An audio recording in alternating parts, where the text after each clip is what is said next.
Hey, sis. Hey, how are you?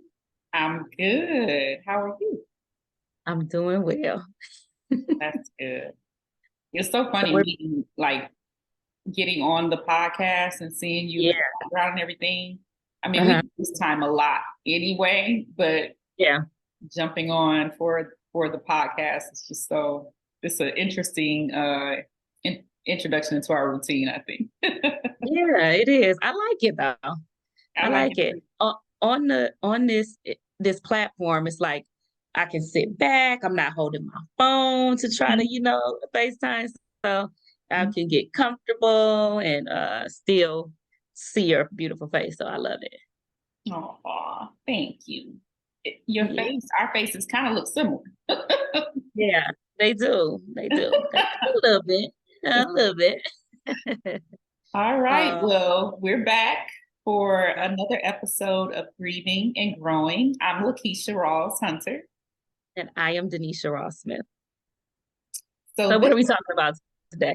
And so I that's a was twin gonna, thing, y'all. We sometimes talk at the same time. It's a twin thing. Just ignore it. yeah, right. Please do. Don't judge us.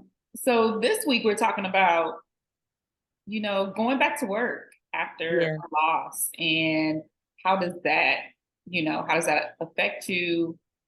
Is it good to get right back to work, or you find you need more time, or I think it's different for everyone. But what about you, sis? Because we didn't really talk about what we do, but you're a principal.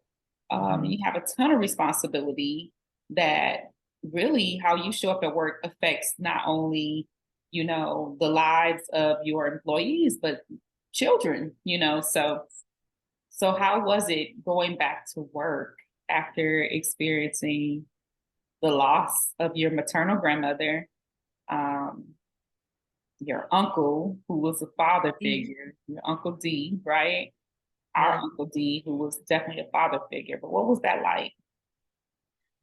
So honestly, um, I want to talk about a little bit ahead of that, really, the week of my grandmother's passing.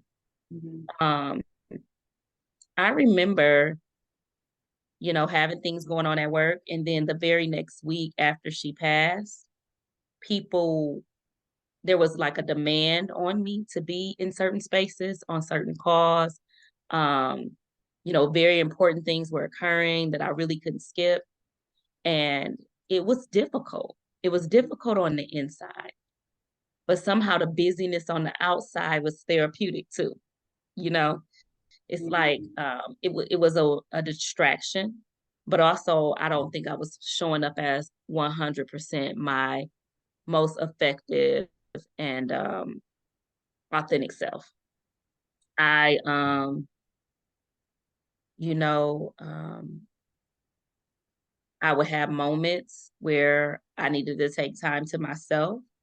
Um, I would find myself grieving at work because I really don't think I was ready to be in that space. And the great thing about being a principal was when Granny died, it was the end of July. So I still had a little bit of grace before the students returned, right? They came back after Labor Day. And so but when my Uncle D died, I was in the thick of things. School was going on, them babies were, showing up every day, my scholars, and I had to be I had to be the best version of myself. And it's so funny because it seemed like multiple people on my team were grieving, like everyone lost someone, whether it was a grandparent or a parent. And even, 1 month into the school year, we lost a team member. And we were kind of the ones that discovered that he had died and alerted his family. And so I think, well, I should say that differently. We discovered that something was off. He wasn't coming. And, we sent the wellness check, and, that's what was discovered, that he had passed away. So it's hard for me to separate, the benefits of busyness, Mm-hmm. and I should say the temporary benefits of busyness that work can bring, with the truly not being emotionally ready. I feel like it can be damaging to yourself and damaging to the people you serve.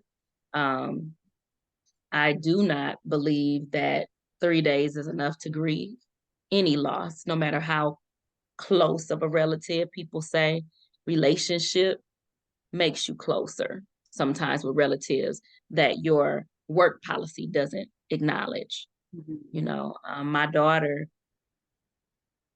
my grandmother was like a second mother to my children. They came home to her every day, every day. She took them to school, you know. She was there when they got home. Up until my eldest daughter was able to drive. So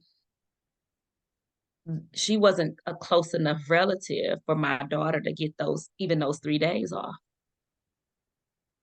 you know, with pay. Um, so there was times she had to show up and I didn't. And that's hard. You know, that's hard. I think it's hard when you're not ready. What do you think? What was Yes, it like for you?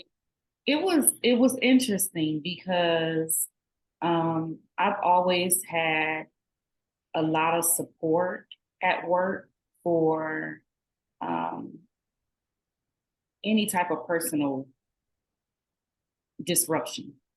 Mhm. But when I left to come, I wasn't sure how long I would be in Michigan because we didn't know. You know, no one knew. Hospice hadn't given an indication of how long Granny had to live.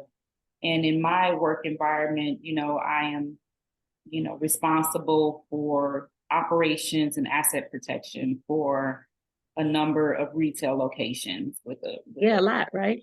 yeah, right. So it's a lot going on with that job. But we were going through a transition at Mhm. work as well at the same time, in leadership. So had a new leader over the region that I support. And although I know this leader very well, there's still that, you know, uncomfortability of having to take time off and different things like that.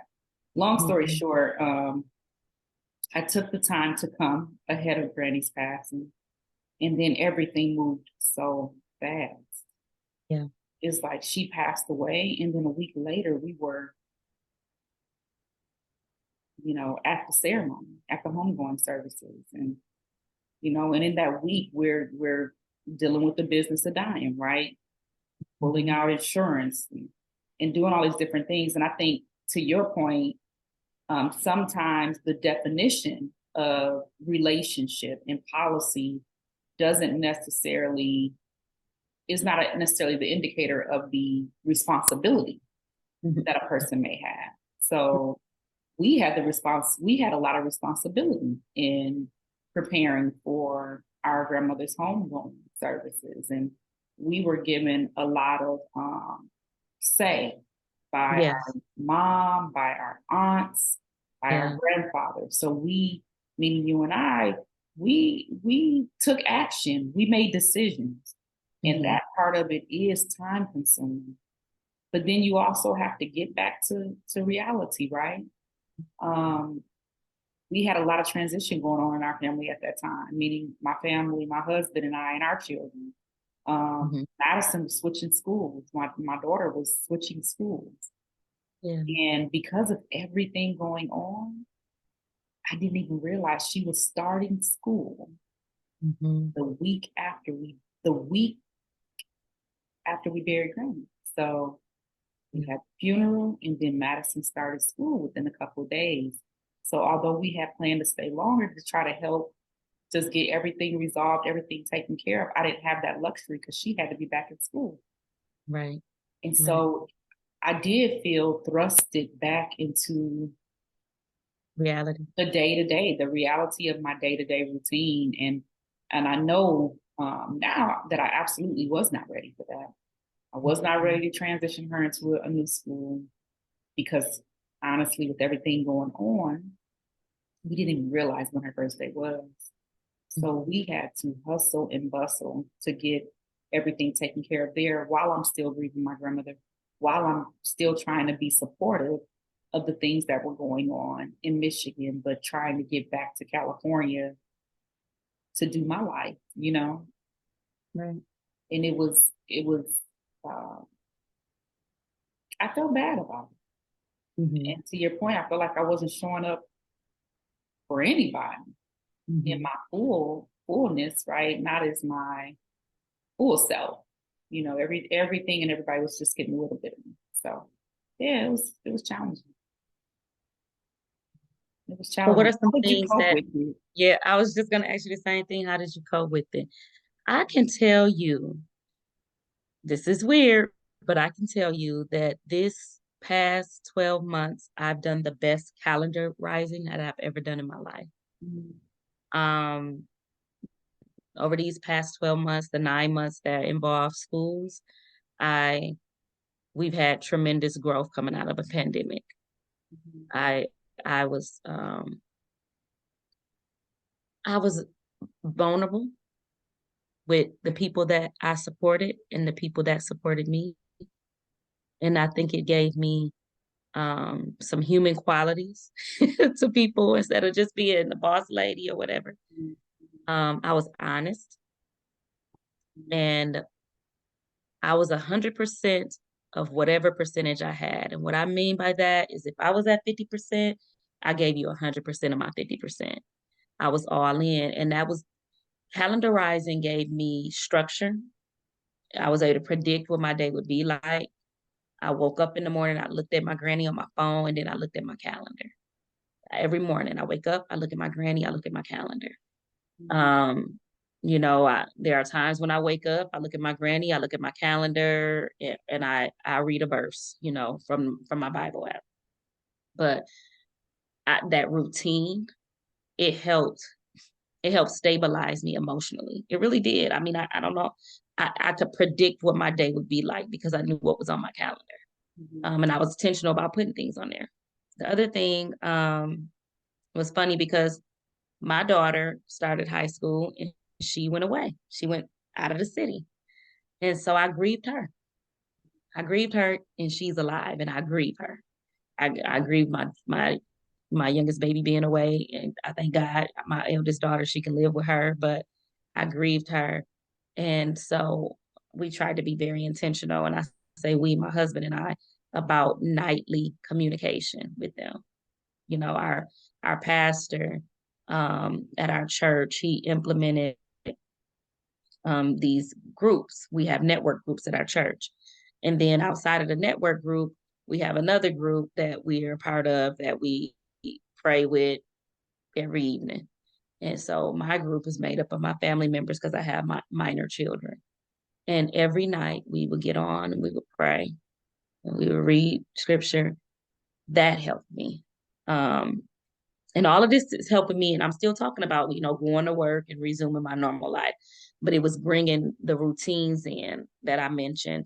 It was being able to predict what my day would be like and kind of have an idea of what I might run into that might cause a trigger. Um, and then also the honesty with my team and showing up for them because it was so many of us grieving. It was a commonality and we were able to support each other.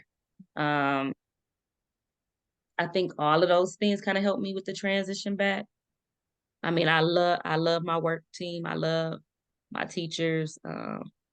It's a blessing to serve them truly. And I think we're like-minded individuals. And that I was extended grace beyond measure. And that same grace I extended to them in their time. And I do extend to them in their time of sorrow. So I think that was a real blessing for me over these past 12 months. Mhm. And then it's also the thing that you don't see, the people that are praying and supporting you, and you may never hear from them. Or you get a text message, or you get my first lady, she would send a text message and all those things. You just know you have people supporting you. But it was hard. There were days I had to sit in my parking lot. And that's the thing, being honest. And you have got to take a break or you will break and you'll spill all over people. Yeah. And I'm sure I did that as well. I'm sure I did that to my husband. I'm confident I did that in my household. I'm confident of it, Mhm. Yeah. Because hurt people hurt people. And but God was merciful, and he gave me a lot of different things to help me. Yeah. Yeah. I think when I think about, just returning to work, there was an element of grief at work for me. And Mhm. having lost a mentor, a former leader of the team, there were these reminders everywhere of him at Mhm. work. And so this last year, I feel like there hasn't been any reprieve. It's Yeah. like at home, I have the grief of my grandmother and my uncle, who was a father figure.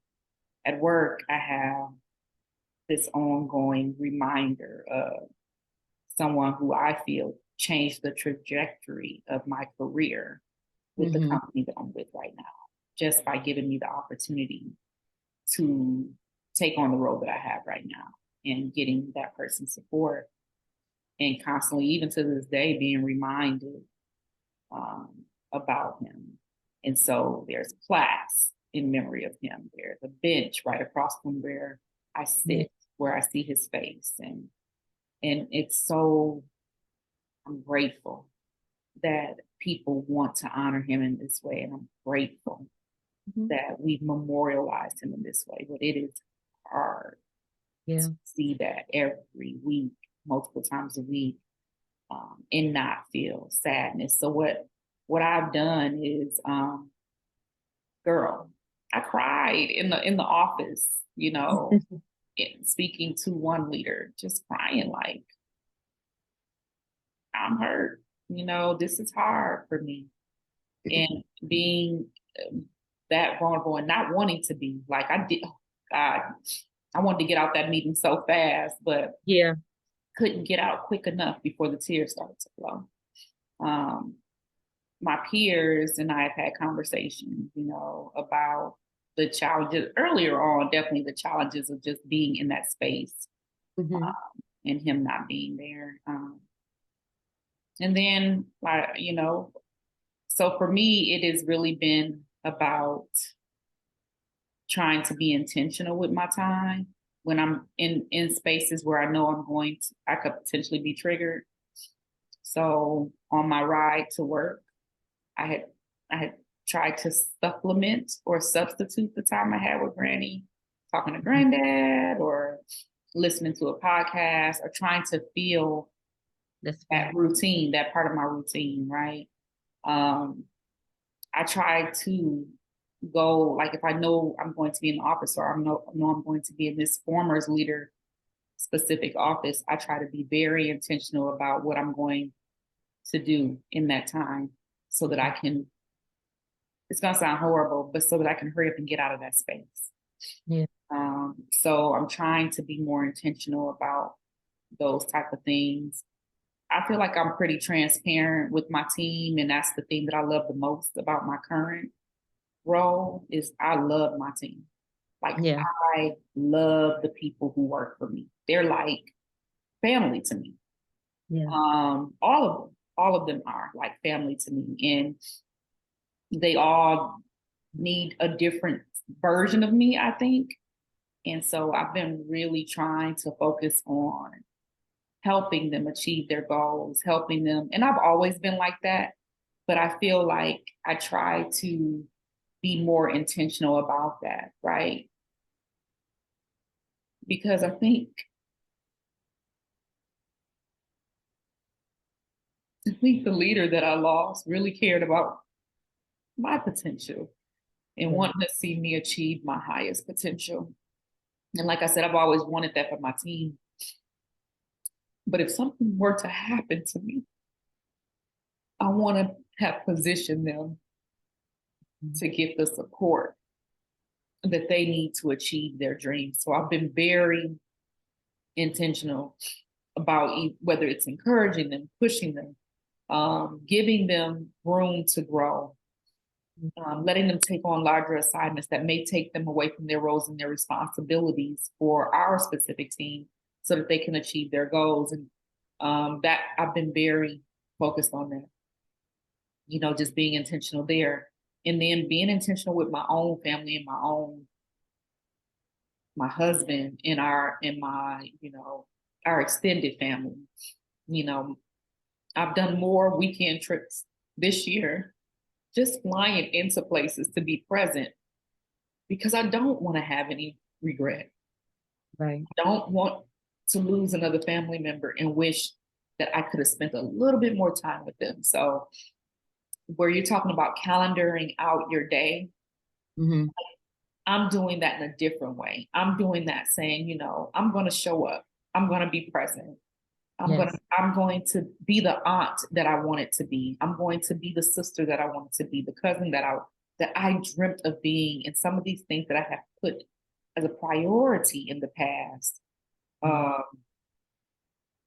we don't have forever. And I think Right. that's the reality this year has shown me. We do not have forever. Mm-hmm. And so be intentional with your time. So that is what I am doing differently is I'm being more intentional with my time, whether that's personally or professionally. I love that. I love that. Um, so let's talk a little bit about, in this same idea, we've moved forward in work, and I can never say move on because I know we're always kind of like in this place of going back and forth with grief. But what about the piece? You talked a little bit about going on trips and things like that. Mm-hmm. What about the celebrations, the holidays, these events that we used to have and they're no longer there? And even though you're not present in Michigan, birthday songs on FaceTime, there was a sound we expected to hear, from our Uncle D. Happy, we expected to hear that, when we're singing happy birthday to you. Happy, we wanted to hear that. And so, Yeah. um, what has that been like, you know, for you? I feel like I get a little bit of grace Mm-hmm. um, and mercy from God in that aspect because we've been in California so long. Mm-hmm. We've been, here. It'll be 18 years. It is 18 years at the end of this month, and so we have grown accustomed to not being physically Mm-hmm. at some of the celebrations, some of the different things like that, right? So, um, but coming back a couple weeks ago and being in that space, going to the open house and not seeing Uncle D in the kitchen. Yeah. Life shattering, It is almost. just like odd. This new normal feels nothing like normal. Yeah. There are certain things, not seeing Granny walking around, talking about, give me y'all want some chocolate milk, Mm-hmm. dancing, Yeah. really Love to dance. dance. She Yeah. loves to dance. Whether that was Moving seated shoulders. in her chair Mm-hmm. or, up on the floor with the grandsons and grandkids. And so not seeing that, not even, I miss hearing her and granddad go back and forth, Yeah. Willie, her, just their banter back and forth Yeah. was a new normal that it was very difficult. So it was just being back in that space and not having those pillars in that space with us. Just, it was odd to me, Nisha. It was Yeah. odd, being, I don't know. It just, I felt like I was in somebody else's life. Like, this is not my life. Like an alternative verse. Yeah. Yeah. Mm-hmm. It was, so for me, while the distance has allowed us to kind of adjust to your point, you call, you get on the phone, it's the happy birthday song. And, there are certain voices you expect to hear. My grandmother, even, she always sent the birthday card. She always did those things. And for those things not to happen this year, you find yourself looking for that stuff. And so that has been challenging. And I have not quite um, now gotten used to it, I guess I would say. That part of this process, it still feels very abnormal to me. Yeah. Yeah. It's interesting because the big celebrations, I still feel the great sadness. My son's graduation. Mm-hmm. Granny called my son her little Jamaican man, because he would put on an accent for her and be like, "How you doing? How you doing, woman? I love you." And he's very, all of us, but he's very fond of his grandmother, of his granny grand. Mm-hmm. And I found myself at these things, graduation, especially graduation, and sorrow, you know. But I also have days where I am happy. Mm-hmm. And I and even after the funeral, I found days where I was happy. Mm-hmm. And I felt guilty about that. Mm-hmm. And I know she would want that for me. But Mm-hmm. I felt guilty about uh, this feeling of relief because I felt she deserved to be mourned. And the same with Uncle D, you know. Um, I was with him when he took his last breath. And I just love him so much. Going to his house the first time and him not being on the porch or in his truck because he was sitting in his truck, you know, uh, just odd. And even recently going in, there's this beautiful blanket that Auntie Linda has on this massage chair, and I walked in and there he was. Um, you know, sometimes being in those spaces, it's very difficult. But if I'm honest, even when I'm happy, I feel like I shouldn't be, you Yeah. know. And then I remind myself of what she says, what Mm-hmm. Granny says. I live my life, Yeah. good life. Mm-hmm. That's one of the last things she told us. I had a good life, and Mm-hmm. she wanted us to live our lives. And that's what she Yeah. said. That's what she said. She wanted us to live our lives, live. Um, and my Uncle D, he loved life and he loved us. So I know that as well. Yeah. He was such a big personality. Absolutely. And so, Big yeah, stature it's and too, big personality. yeah, yeah. Sing, dance, cook. He could do it all. And now Yeah. that's the funny thing. I said we Construction. lost our mojo. We lost our mojo when those two cooks, went on to be with the Father. So, if there's a kitchen in heaven and if there's folks eating in heaven, I know Uncle D and Granny is throwing down and people are loving the food. But Yeah. we all laugh because the first few gatherings after they passed, we were like, "Oh Lord, the food is horrible." So everybody was like, "What is going on?" Yeah. And as the year progressed, we've gotten better. We've gotten better. I know my cousin Mike D, he can make some greens, okay, and my cousin Pinky can bake some cakes. Yeah. Um, and our aunts are wonderful cooks, but Yeah, it mama. just seemed that we had lost and our mother, yeah, amazing, amazing. I mean, they are chefs in their own right. Mhm. We need a restaurant. But you could, it was almost like the grief had impacted the food. Yeah. Yes. And food was such a big part of our gathering and such a big part of our family. And like the grief had impacted that. Yeah. You could taste Isn't that right? You could taste it. And so we're getting better and the food is tasting better. So It's as funny, we but it heal, is. the food improves. Yes, as we heal, yeah, I think so because I'm telling you, them first few we was like, ooh, this ain't, this not it. So, Yes, it's funny. It's funny to even think about. So it's kind of like the dynamic of going back to work, not really being ready for that, but the busyness of it being a healing thing, and then the dynamic of resuming, Family celebrations gatherings. and Yeah. events. For me, yeah, there was a relief in feeling happiness and joy around those things, but it was also like a guilt, like, no, she deserves to be more, and that's how I felt. Mhm. Crazy. It is. It is. But it's true. And it's authentic, it's transparency. Listen, nobody has this thing figured out. Not at And all. we don't claim to be experts by any means, No. but we are going to leave some resources for you all to, really reach out and try to get support. And if you need it, right, ask for help.